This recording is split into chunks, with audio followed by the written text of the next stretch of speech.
Is she still Thank you, here? David. Oh, there she Yes, is. Okay. Kathy. I'm here. Thank you, David. Uh, As noted, we do have two speakers today. Bill Florea is the Director of Resource Management for Boone County. He is a member of the American Institute of Certified Planners, the AICP, and has been employed in the profession of planning for 34 years. 28 of those years have been with Boone County. Before moving to Columbia, he was employed by King County and Whatcom, I'm probably not pronouncing that right, Whatcom County in Washington State. Justin Aldred is the Southern District, District 1 Commissioner for the Boone County Commission. He was elected to this position in November 2020 and reelected in November 2024. Justin grew up in rural Illinois in a town of less than 500 people. He enlisted in the Army at age 17. He was selected for the Ike Skelton Early Commissioning Program, which sent him to Wentworth Military Academy in Lexington, Missouri, where he earned his commission as an Army lieutenant. Justin earned a BA in political science at MU and a certificate in American constitutional democracy from the Kinder Institute. um, while serving with the 175th Military Police Battalion, excuse me, of the Missouri National Guard. He served as special project coordinator with the Missouri State Auditor's Office, assisting with government communications and data analytics. Justin can update us on his current commission assignments. At one point, and maybe he still is, he was the liaison with the Department of Resource Management. Welcome, Bill and Justin. Hello, hello. Thank you so much. Thank you. So, I if don't know you which of, go ahead, please. no, I was just going to say I didn't know which of you planned to go first. Yeah, so I think I'll start off with a little bit of an anecdotal perspective on the master plan, and then I'll give it to Bill for the more technical and much more in-depth detail. I think for me, we talked about this during my first term, I think as far back as 2021, 2022. At that time, in Boone County, there was significant talk about a West area plan, essentially what to do with the possible expansion of Columbia. Was Columbia going to keep its current borders, rise up in density, or was it going to try and expand out west towards things like the Henderson branch, the Midway area, and kind of become a gateway out there? And that was the start of this conversation. And I remember sitting down with Bill, actually, I think it was our budget meeting for either 2022 or 2023, and talking about this. And we ended up talking with the other commissioners. And finally, we said, hey, we shouldn't treat this as piecemeal. We shouldn't be treating the southernmost tip, different than how we would any part of the western area or the northern area. And we thought it might be better, and I'll give Bill full credit on this. He championed this from the beginning, to do an entire master plan schedule. And so I looked it up. Our first press release for this went out May of 2023. And around that time, we were talking about how it had been at nearly 25 years since we had had an update to our master plan, the way we do all of our land use decisions. And, we needed an update to that. And then by the time we were finished, by the time it was officially adopted, that was June of 2025, we were talking about how it had been nearly 30 years since we had updated the master plan. So, that was incredibly significant. On this, we can talk about it, and I'm good for questions as well, but it really took a lot of community support, a lot of community engagements. We had mailers that went out, we had open houses in multiple communities. We had online surveys, and it was also really important for us to put together both technical committees and advisory committees of, and areas like different sewer districts, different fire districts, and then also making sure that we engaged with individuals that were involved with, say, the airport, restaurant owners, business owners, things like that.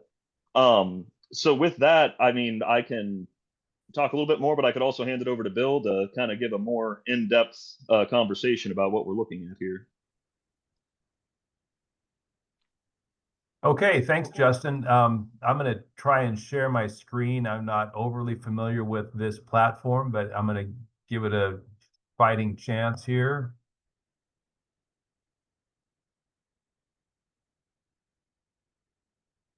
There we go. I think we're there. Yep, we see that Y'all- just fine, okay. thanks. Great. So Boone County Master Plan, following up on Commissioner Aldred's lead, I really want to thank the commission because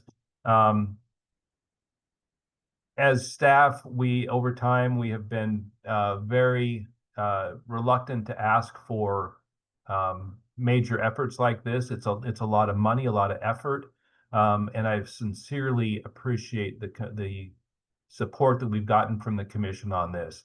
But I also want to credit the Boone County Planning and Zoning Commission, who put a lot of work into this, especially Rhonda Proctor and Kevin Harvey, who were the liaisons to the advisory committee for the master planning process. And finally, and certainly not least, is our planning team. We hired a consultant to write the plan for us.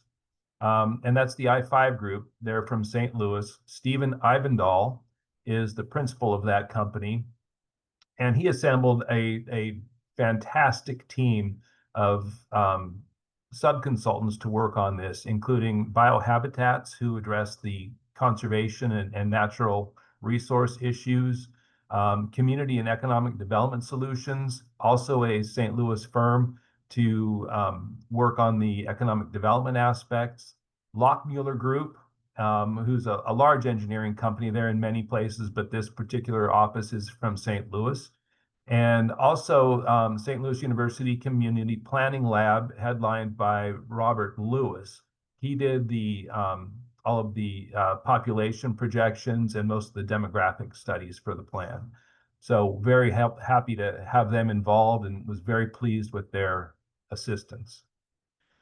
So as Justin mentioned, the commission appointed an advisory committee, and these are the folks that are on the advisory committee. Most of them gave us a headshot. There were a few that were shy and didn't want to have their picture in the document, so we didn't push that issue. But as he mentioned, there's a wide range of individuals here, and the whole idea with the advisory committee is to ensure that as the plan develops, it includes and addresses the values of the community. We had an out of town consultant, so they're not really familiar with the community. These are the folks that helped kind of guide that part of the effort. The second committee was the technical committee. Most of these are agency folks that primarily are on there so that we can coordinate with them. As you can see, we've got utility providers, the county health department, other county departments that were critical to coordinate with, like emergency management and road and bridge. We've got MoDOT on there. And I want to shout out to Boone. Because while we were doing this, they were engaged in the Boone County Columbia housing study, and we wanted to coordinate these two efforts very closely so that we're consistent with each other. So big thanks to them. So the question is, what is a master plan? And I hope I'm not being too basic for you folks, but if you'll bear with me, I'll just kind of walk through some of this. First, I want to start about what it is not. It isn't a regulatory document. It's really a policy guideline or a set of policy guidelines. And it can be a tool to revise your development regulations, your zoning and subdivision regulations. It can outline other detailed planning efforts that the county should or others should undertake. For example, housing, which we've done. Long-range transportation planning, we're a member of CATSO, so we engage in that process as well. Stormwater planning, we've got a big effort going on in the Bonfim watershed, the Greater Bonfim Watershed Initiative, So we're already doing some of these things, but there's obviously more that we can do. One of the recommendations is to look at open space and recreation planning. And as you all probably remember, that was attempted several years back and was not successful. But that doesn't mean it wouldn't be successful in the future. And then it's an educational tool. There's just a ton of information in it, and I'd encourage you to look through it. It's pretty readable. And there's two components, and we'll get into some of those later. There's the discovery report, and then there's the plan itself. And then, of course, it outlines partnering opportunities, not only between the county and other agencies, but between other agencies themselves without the county. I didn't mention I am open to questions at any time. This is probably about a 20-minute presentation, so I think there'll be plenty of time afterward, but I'm very comfortable stopping midstream if you have questions. So the planning process was divided into 4 components. The first was the existing conditions and discovery report. So, and I'll go into some of these in more detail later. Following up by that was the growth analysis and scenario planning, which took the results from the existing conditions report and sort of synthesized that into possibilities of growth for the county. Then a draft master plan, and then went through the public process for the plan adoption. We're pretty close to keeping on schedule. You know, you can see that plan adoption was winter 2024, 2025. It was more late spring, early summer before the plan was adopted. But in my book, in my experience in government, that's right on time because we tend to be a little bit slow. So I want to talk about the community planning process. So one of the major efforts of the I-5 group was community involvement, and I was very impressed with the amount of effort that they put into that. Starting with some small meetings that they had with the public. So we had meetings in Harrisburg. I say we, I-5 group had meetings in Harrisburg, Ashland, and Columbia. These were short 15, 20-minute, half-hour meetings. They were available for citizens to just drop in, and it was an opportunity to sit down with our consultant and talk about Boone County, what people like, what they don't like. It was really for the consultant to collect data. We purposely excluded staff from those meetings because we didn't want to influence what anybody might say. If they wanted to come in and say something bad about us, we want them to say that. We wanted to know these things because the idea of the plan is to make things better. We did a community survey. 2,100 paper surveys were directly mailed to random addresses in Boone County. We made sure that they were not that they were in unincorporated Boone County, not within one of the incorporated areas, because we wanted to hear from county residents. That same survey was also available through the project website for anyone who wanted to take it. So we got 2 sets of data from that, one from the random sample, and then the other from whoever wanted to participate. And then we had several open houses throughout the process. 3 of them to be accurate. The first and third were held both in person and virtually, and the second was virtual only. So the content in the virtual and the in person was the same. It's just that it wasn't the same kind of format where we could mix with the folks that showed up and talk with them, answer questions, things like that. But we had about 60 attendees at the first, and I think maybe 100 or so at the second. So we were pretty pleased. It doesn't sound like a lot, but from the public meetings that I've been involved in, that's a really good turnout. So we were really pleased with that. So to summarize the existing conditions and discovery report, this is the input that they got through the small meetings, the open houses, the survey. The first thing was what we can do better at. What people are concerned about. So increased congestion, traffic congestion, cost of living, affordable housing, loss of farmland and natural areas, infrastructure issues. And then what do people like? Well, the natural environment, the scenic beauty, the small town atmosphere. There were a lot of comments about that. And again, keep in mind that we were focusing on input from county residents, not city residents. So, you know, in the context of Columbia, some people still consider it a small town. But you know, a lot of these folks, their town is Harrisburg or Sturgeon or Centralia. So we're getting those kinds of input, and they want to retain that feel that they have.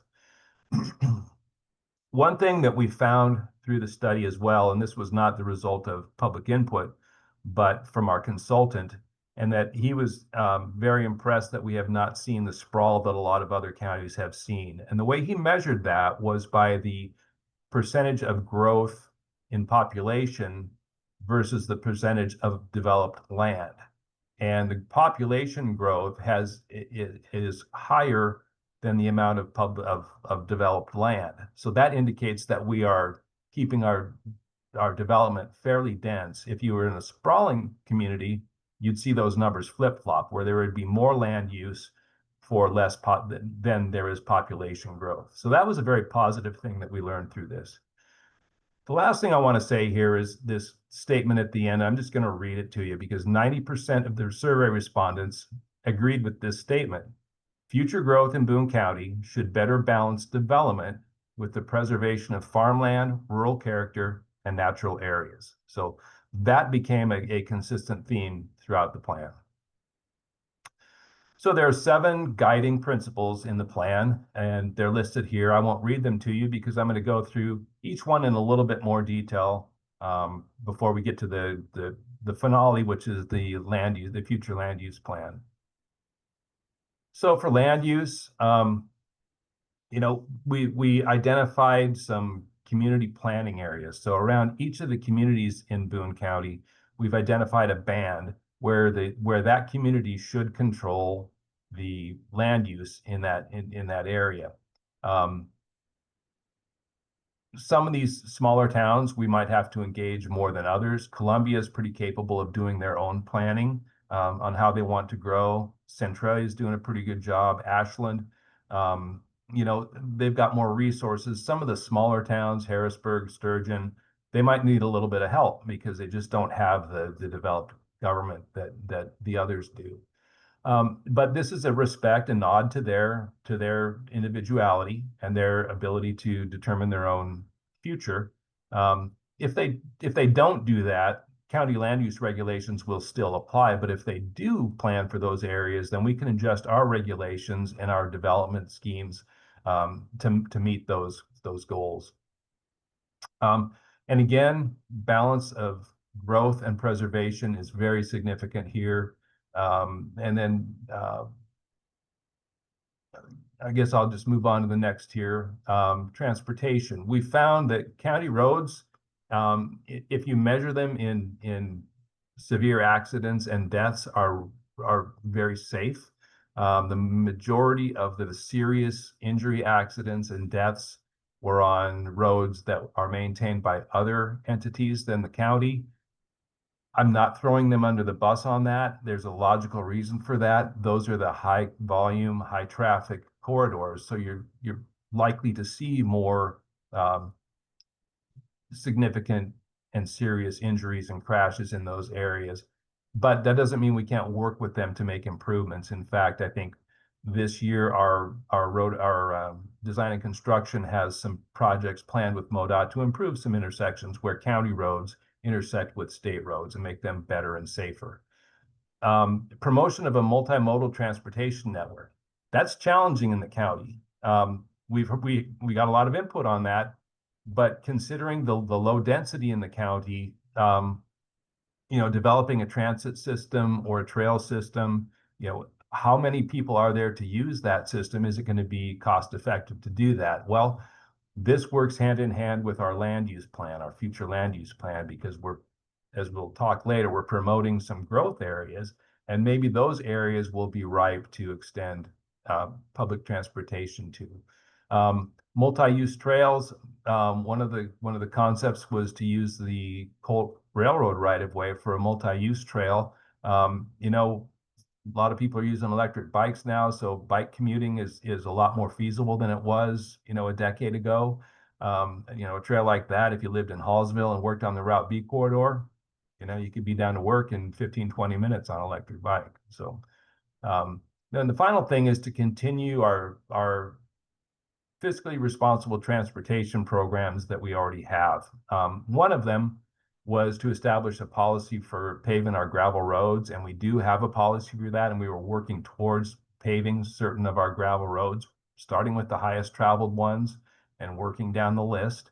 Another thing is to continue our pavement preservation program, which is something that I don't think gets enough publicity, but we have, I don't remember the time span, but I think in the last 7 years until 2024, we spent $2 million on this pavement preservation program. 2025 was the first year we increased that number up to 2,200,000, so 2.2 million.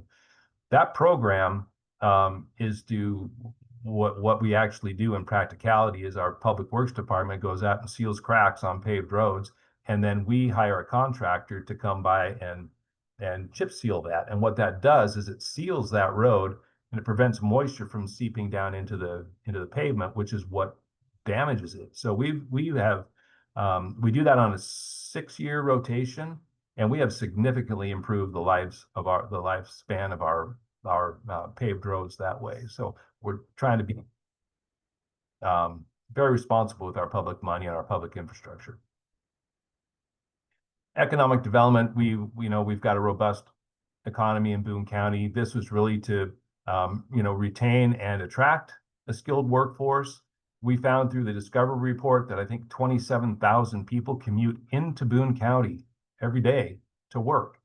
And so we're getting work here. That does outline another problem, though, is why are they living elsewhere and coming here to work? Well, some of them like it where they are, but others live where they do because of cost. So that ties this in with the housing again. So that's another element of this plan, is to address that housing shortage and that affordable housing crisis. So more people that work here can actually live here.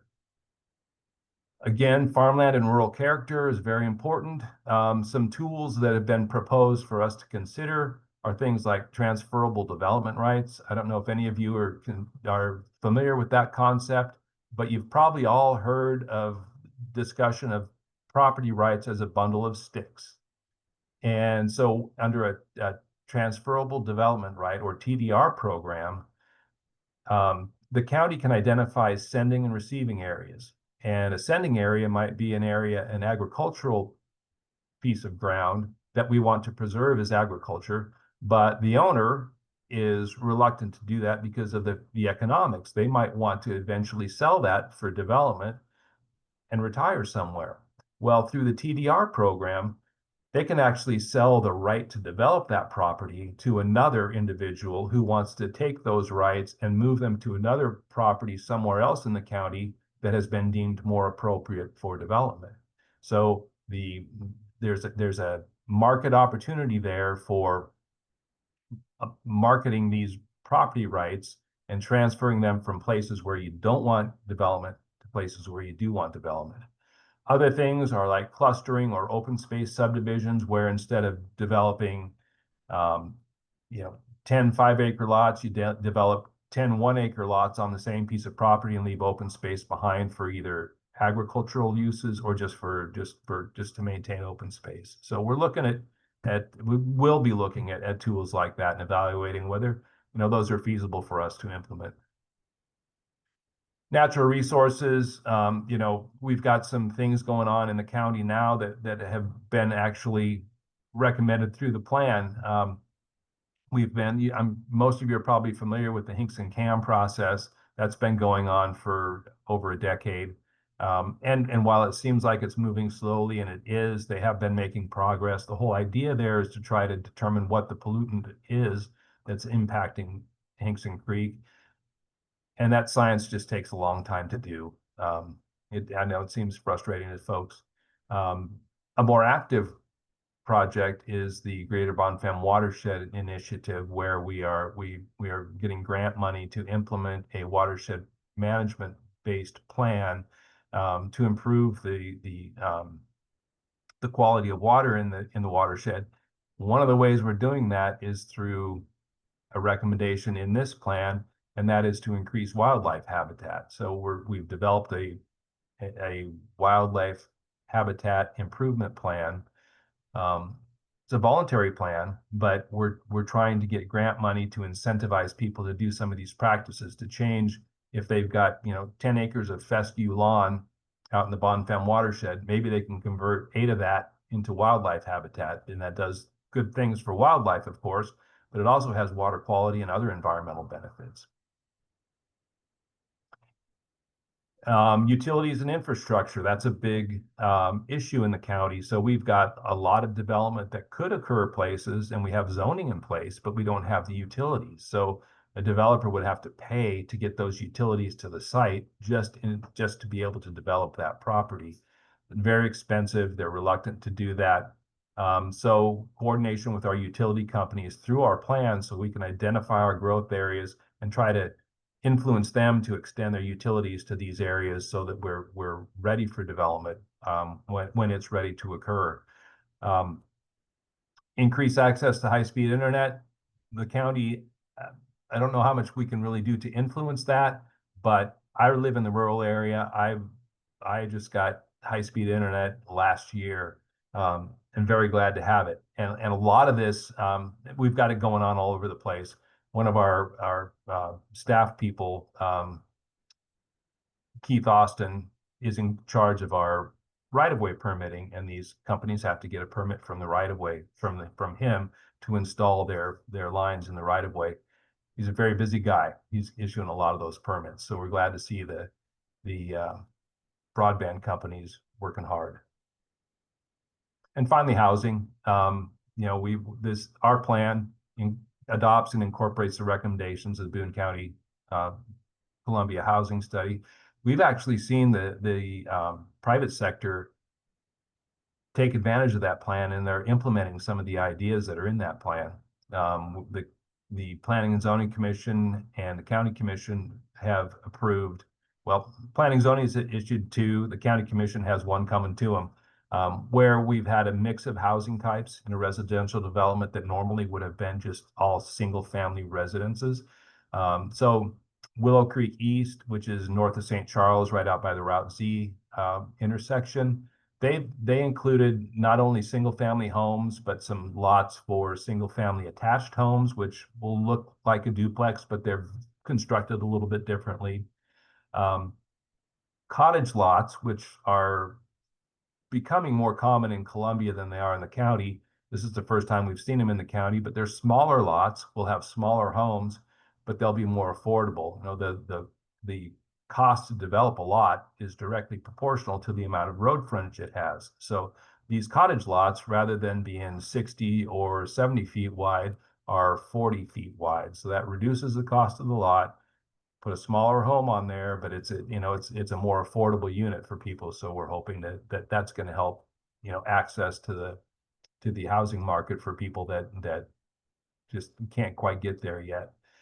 And then the third type of housing out there is an internal accessory dwelling unit. So we suggested to the developer that they might want to have ADUs out in that development. They did not want to have any detached accessory structures in their development. So they incorporated these into the home. So what you would really see was a single family home, but it's probably going to have a small apartment in it. So, these are new ideas, things that are new to the county. It's kind of an awkward way to do it through a planned development. We're working in the future to amend our development regulations to make these types of housing units more accessible and easier to develop for the developer. Things that have less risk.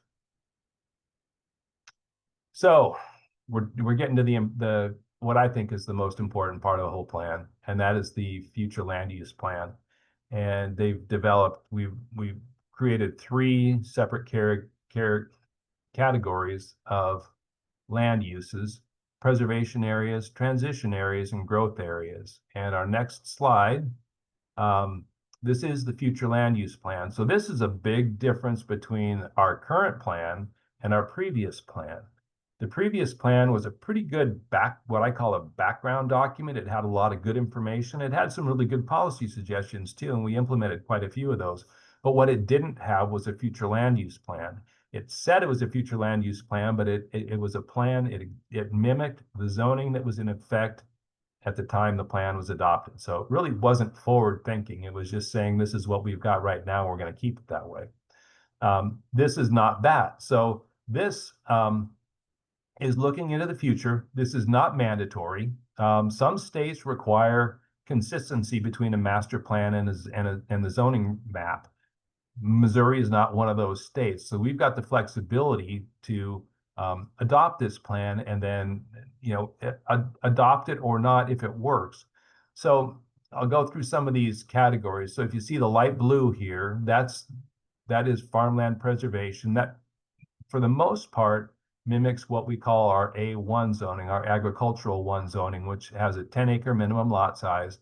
It's really primarily for agriculture, but it does allow very low density residential use. The dark blue is rural preservation. That would probably mimic our A2, our agriculture 2, which is a 2.5-acre minimum lot size. And then we've got conservation buffers. So you see the dark green, those are all existing public conservation lands, not necessarily the conservation department, but either Department of Conservation or Department of Natural Resources, state parks. So we've got buffer areas identified around them to sort of shield them a little bit from neighboring land uses and provide sort of a transitionary zone there. The light tan is rural residential, so that's where we would probably incentivize or want to see more higher density, but not urban density residential uses. And highway corridors are somewhat undefined or in the plan what we want for them. One of the plan's recommendations is that we do more detailed planning on those areas to see how we want them to develop. But really, it's sort of a way to address those corridors. So do we want to have development along them, or we would rather maintain the viewscape that we have now along them? And I think consistent with the plan, I think preserving the views and open space is probably more important.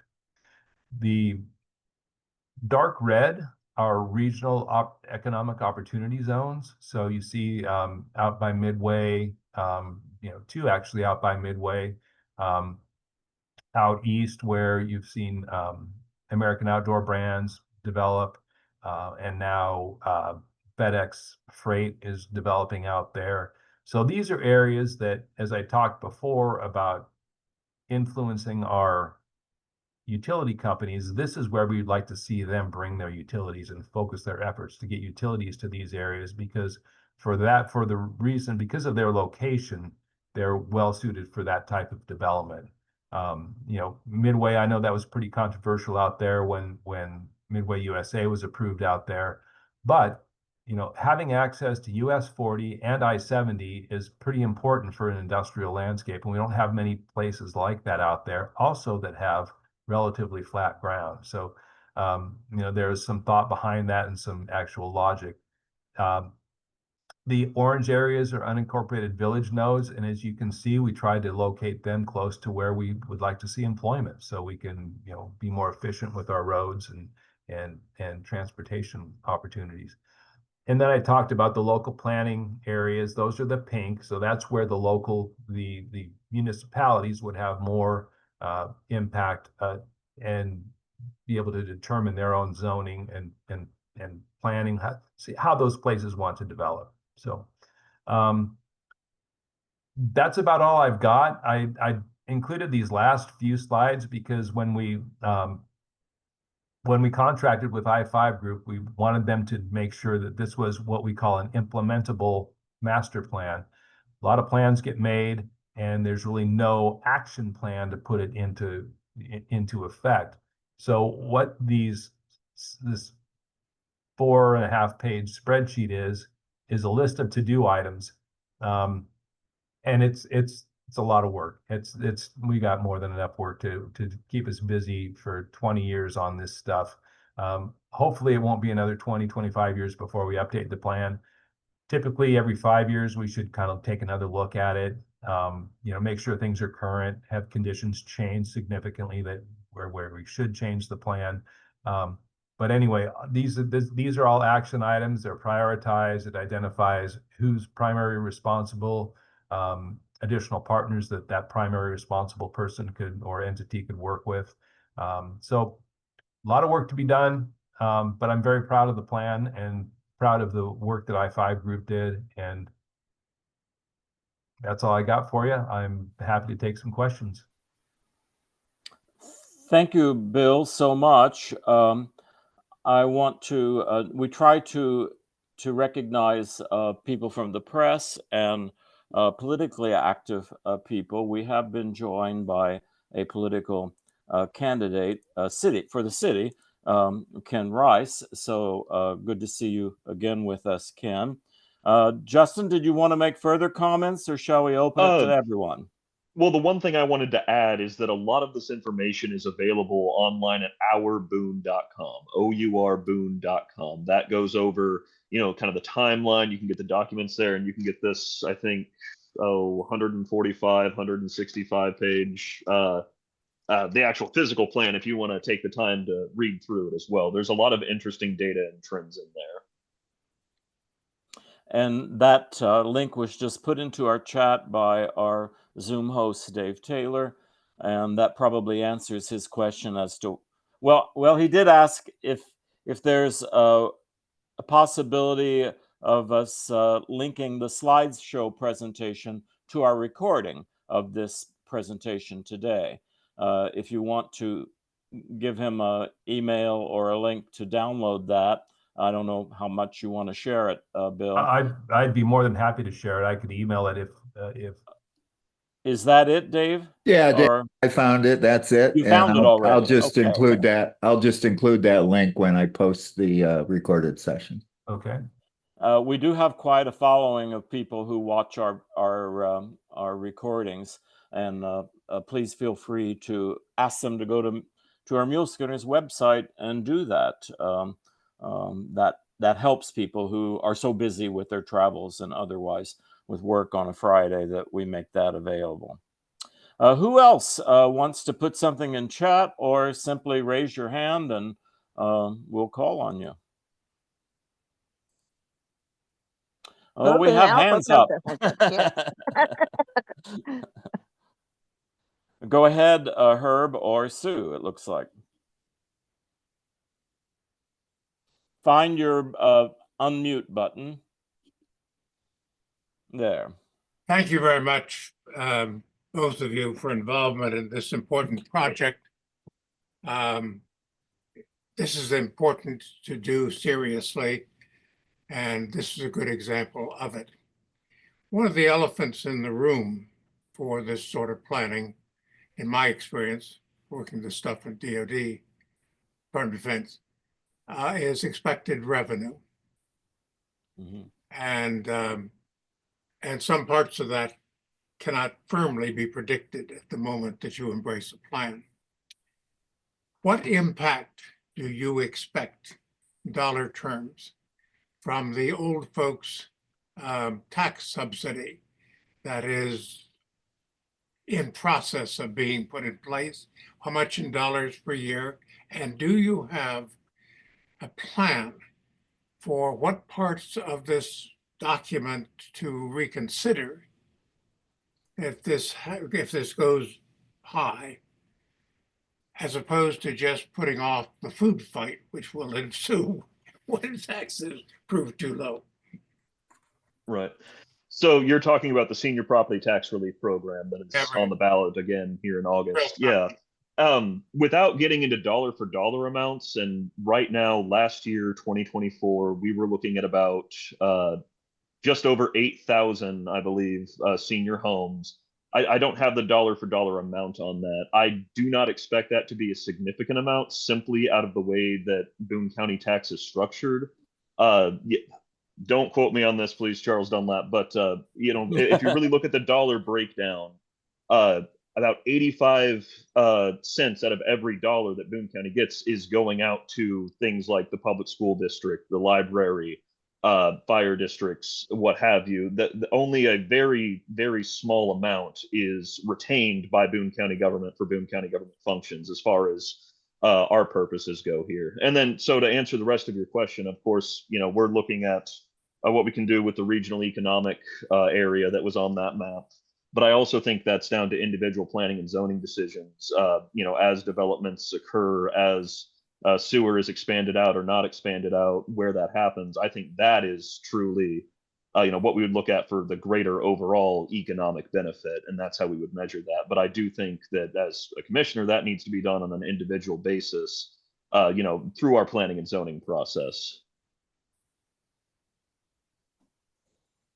Sue, go ahead. Okay, I was just going to say, I wanted to thank the efforts of Boone County to protect Rockbridge State Park. After I retired, I went on the board and was on it. I don't know, I couldn't remember the exact years, but at least 12 years. And what I see is the encroachment of housing down there, which I am very concerned that in a century, we will no longer have Rockbridge State Park as we know it, just because of all the pollution, water, lights, people, everything. And the earlier plan kind of had a buffer. If I remember at least hearing that there was a green belt around Columbia.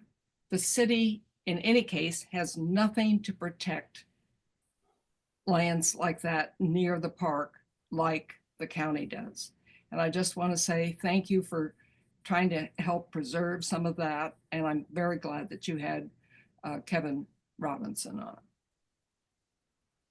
Thank you very much for that. And you can see on that map where some of our conservation buffer is as well. But I think the other, point to bring up there is it's not just Boone County. It's working with local governments, City of Columbia. It's working with Ashland in that area.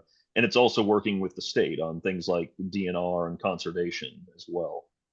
But one thing I think many people don't realize is very often Department of Natural Resources anyway, is an agency that doesn't necessarily feel that they can lobby for preserving their parks. And that's partly goes to Conservation Department has their own independent funds. The 1/10 of a cent sales tax now is the only money, or virtually the only money, that that the Natural Resources gets. So they have to be careful not to get politicians or whatever upset at them. Anyway, it's kind of a side story, but I think when you have something so close to a city, it is hard to preserve, but that's critical to some of what a lot of people like around Columbia. That right now, MKT and the Katy Trail. What that reminds me of is the thing that I feel like I say every time I'm on Muleskinners is that, Boone County being a planned and zoned first class non-charter county, everything we do, even this is set out in state law and decided by the state legislature. So, it's incredibly important to have those relationships. I think it was Karen Miller that said that if you weren't at the table, you were on the menu. So that's that as well. Thank you. I want to, someone's pointed out to me that yet another candidate for city office, both of them for city council, has joined us. Welcome, Vera Elwood, also, who has joined us in the meantime. I think the next question, they're coming a bit thick now, but the next question should come from Al Tacker. Well,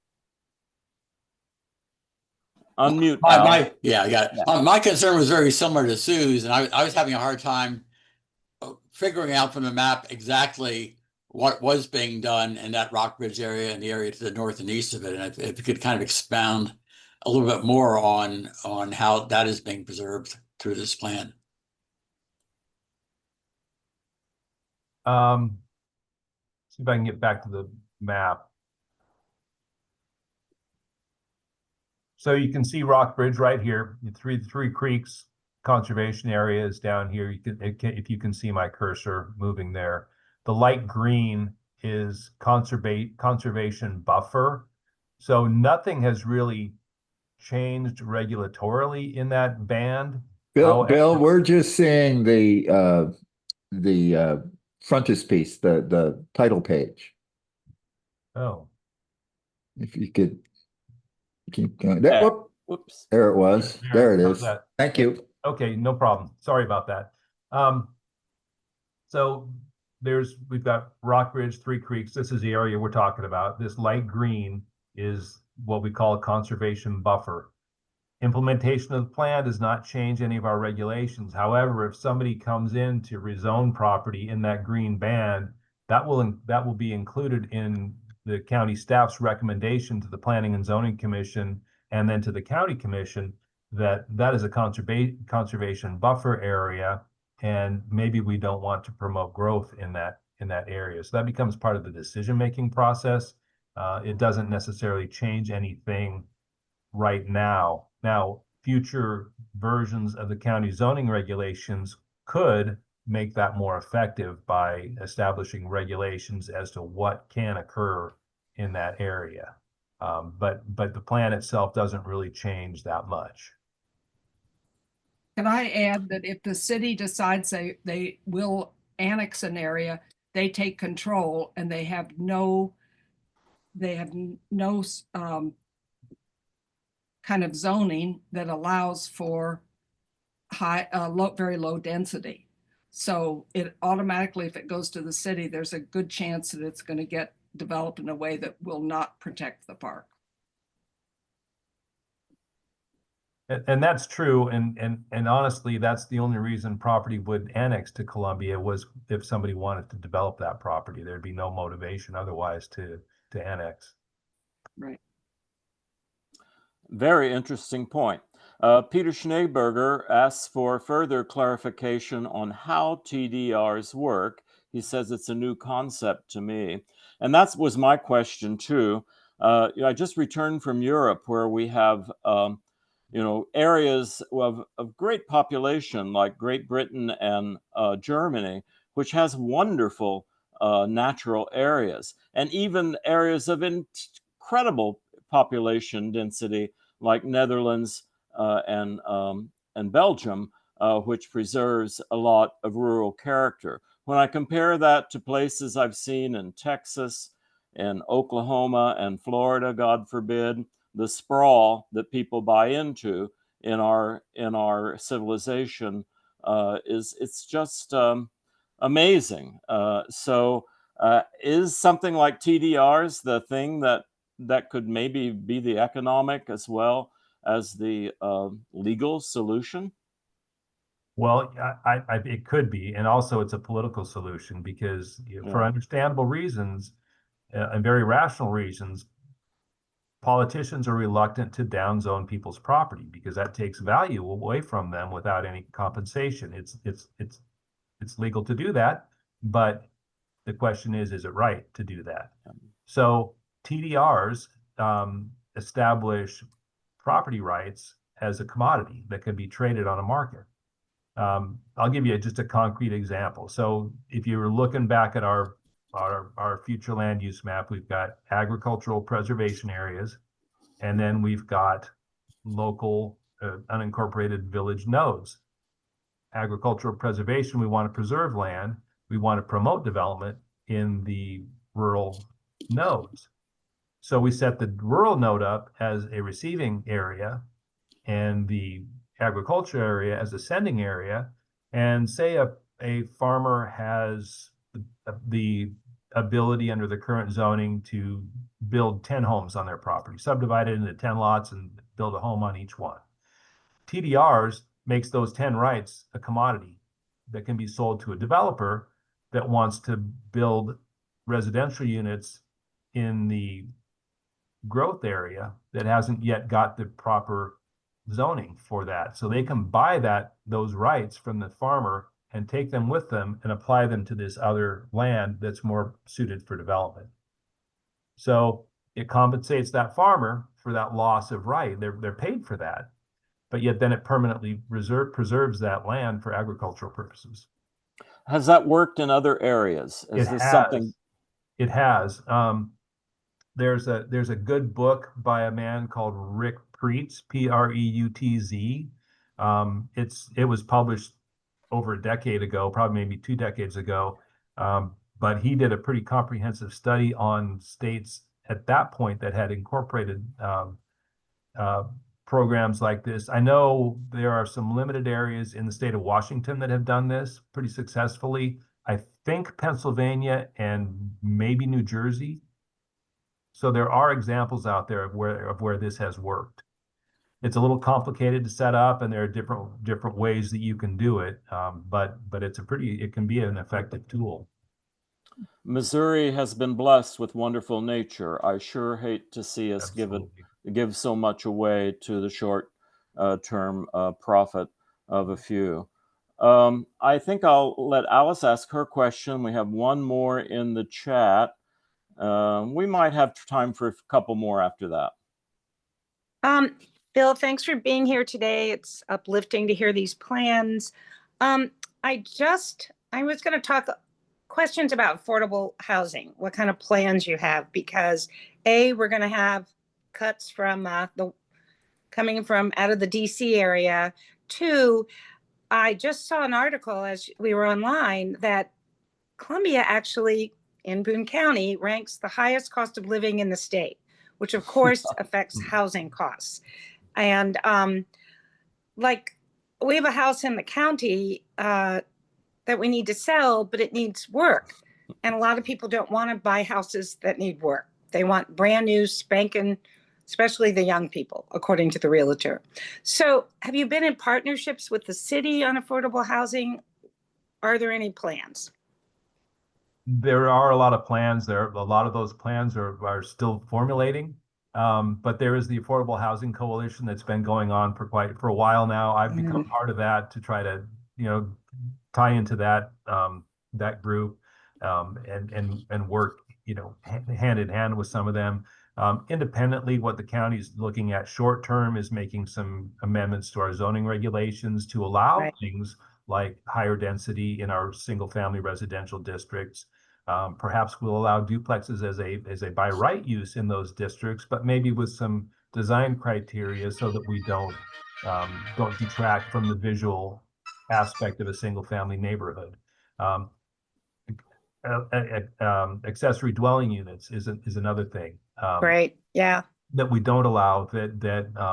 I've got plans this fall to start working on a program there to propose some changes to the county commission that would enable those in the county. Yeah, those are very popular around the country in lots of urban areas. I'm going to say we're a little challenged in the county because a lot of our older subdivisions in the county that have large lots that would be really ripe for things like that have poor infrastructure. So we've got to make sure that where we're doing this, that we've got infrastructure to support it. So it's a very complicated matrix, but we will try to accommodate that where we can. Also developing standards for lots smaller than what we allow now. And, as I talked about earlier, the cost of developing a lot is directly proportional to the amount of its road frontage. So, if you can shrink the size of the width of a lot by 30%, you're bringing down that cost 30%. And another thing in the county is that many of our developers have to extend infrastructure to the property to develop it. If we can get infrastructure built to where we want development to occur, then that cost isn't part of that development cost. It'll be paid to the utility company through service fees and user fees, but it won't be part of that cost of building that lot. Great. Thanks. Okay. In our chat, we have a question from Dave Taylor, probably for our commissioner, but maybe Bill will have some ideas too. Many of us rural county residents really hate those dusk to dawn lights and other night sky pollution sources. Any plans to restrict that unneeded lighting and get some of our dark skies back? Actually, dark skies is something we talked about a little bit on individual planning and zoning decisions. I can remember a few. I want to say Bear Park area, but that might not be right. But Bill, didn't we have that as part of the sufficiency of resources at one point? Wasn't that a condition? That wasn't, but what you're thinking about is the duplex that was approved by conditional use permit, and Yes. the neighbors were concerned about lighting, and they were required to follow the dark sky recommendations, and they did. And we have done that in other areas. We had a commercial development out in the rural area. It's a farm group that expanded their facility out there, and they had to get a conditional use permit for that, and they were required to follow the dark sky. So we're doing it on kind of a piecemeal basis. You know, as development occurs, it's hard to go back and make people do that retroactively. Yeah. But moving forward, we are trying to incorporate some of those concepts. That's good news. I'm a fan of bats, and I think we have rich resources there. And I know there are other natural issues going on there too. Kathy Jensen. Yes, I just had a few questions for clarification for my own understanding. Under transportation, early on in your slide presentation, it mentioned, I believe, a TP, and I don't know what that stands for. I think LRTP is long range okay. transportation plan. So that's okay. That's the CATSO plan. Okay. And CATSO stands for Columbia Area Transportation Service Area, or okay. I'm sorry. Anyway, it's the local transportation planning group. We're required to have that if our area wants to qualify for federal highway dollars. So it's a planning group that comprises Columbia, Boone County, MoDOT. That might be it. Okay. And also I wondered, it mentioned connecting the two state parks. And I'm wondering if is that Rock Bridge and the Katy Trail State Park? Is that the two state parks? I'd have to go back and look, to be quite honest with you, but I think it might even be more than that. It might be Pinnacles. Pinnacles, or the other state park that's north. Finger Finger Lakes. Finger Lakes with Finger Rock. Oh, okay. Yeah. Okay. So those currently are not connected. Is that correct? That is correct. And Okay. I think the goal is to get as many of those parks connected as possible. That'd be a great thing locally, but also would be a huge draw for tourism. Yes. And the other thing, I didn't know what a voluntary conservation easement is. Okay, so what that is a property owner that voluntarily places an easement on their property to prevent it from being developed or to limit how it's developed. If you were to own, say, several acres, you had 100 acres out in the county, and it was your desire to see that not be developed, you can grant an easement to another party that prevents development of that property. Now that comes with a cost, because usually those groups need money to administer those easements. And so you find someone like Nature Conservancy or some group like that that's willing to accept that easement, but usually requires a cash donation so that there's an endowment to protect that property. So if when you pass, or you pass that property on to someone else, that easement still exists. It stays with the land. So it might say that on my 100 acres, after I'm gone, I don't want to see anything on here at all. Nobody can build on it. That becomes binding, but you have to have somebody to enforce it. And so that's where you have to get that third party involved. It's completely voluntary. It's not government telling you have to do this. It's just saying, if you want to do that, this is a tool that you can use to preserve your own property for however long you want. Thank you. You're welcome. I am just overwhelmed by the complexities and the expertise and the interactions of the many aspects of this community here that we love in and around Boone County. And I think I'm going to have to say that our final question comes from Dave Taylor, again in Zoom. It's a big one, so see what you guys can do with it in just a little bit. How does the county coordinate its development and master planning with the City of Columbia? Well, we communicate with them weekly, if not daily, staff to staff.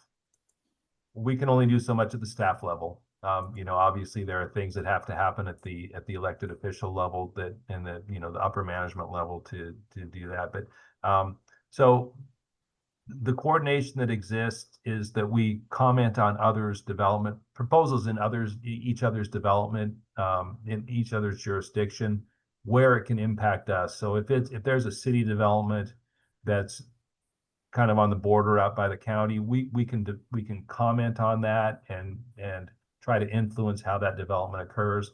And the converse is true too. When there's a development in the county that the city is concerned about, we accept their comments and try to incorporate them to the extent that we can.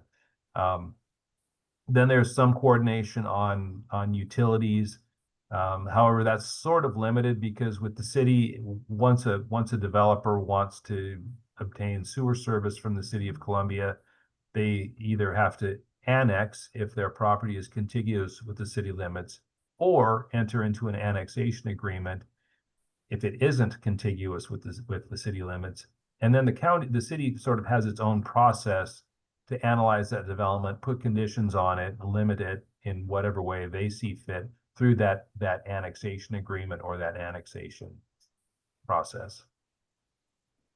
Thank you. Justin, any comments? Yeah, I'll add to that as well. We work as elected officials together all the time. That we have the joint housing study, we have the CATSO that I'm on as well. But the real secret, as Bill said, is sewer developments. Where sewer goes, development follows. That is the secret. Like whether you're here or anywhere else, that is what drives everything. And knowing that construction, knowing what areas have capacity, knowing what areas don't have capacity through the Boone County Regional Sewer District. That is, I think, happens so much on the front end. It takes so much time that is truly what you can track to see where things will be. And I think that's where the most coordination has to happen, because that's how we avoid having small lagoons going down West Broadway or things like that. I just returned from Paris, where you can actually tour the great sewers that were built there in the 1850s. And so maybe someday one of our features can be highlighted in tourism in Columbia as well. Guys, I want to thank you for appearing today and giving us this important information. You could tell by the questions the long years of interest that our group has taken in these questions. And I want to extend our thanks not only to you, but to your colleagues on the commission and the staff of our county, who we really appreciate. We'll have a short business meeting afterward, and we thank you and ask you to go now if you need to, or stick around if you want to hear our discussion. Thank you so much for the invitation. It was a lot of fun. Thank you, and thanks to Bill and all the staff as well. Oh, and thank Al Plummer for being on our committee as well and all this. Yes, yeah, Al's present today, and I'm sure he'd have his own story to tell about the whole thing as he adds this to his many other contributions to our committee.